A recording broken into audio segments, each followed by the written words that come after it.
Hey guys, it's Scarlett at Build Across, and today I want to show you how I paint one of my favorite fall door hangers. It is a caramel apple. So I'm going in first with the color Pine Cone and doing some little drips. And this is basically just getting my start going. So this is a number 6 round.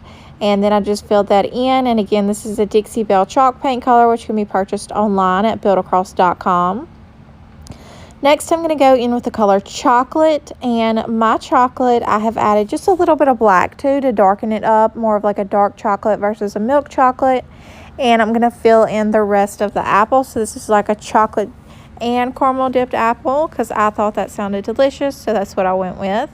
And then I'm going to go in and paint my stick in the color Putty, and then do just a little bit of the color Limeade right at that area where the stick goes into the apple.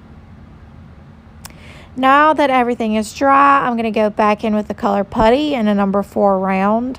And what I'm going to do with this is just kind of outline my caramel.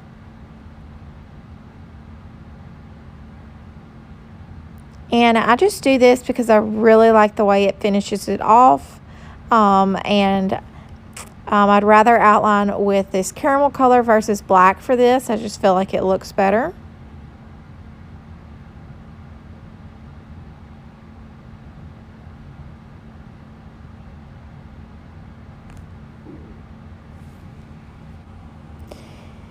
And now I'm just going to go in with a sponge brush and some of that chocolate color and just stress my stick to kind of give it like a wood grain look.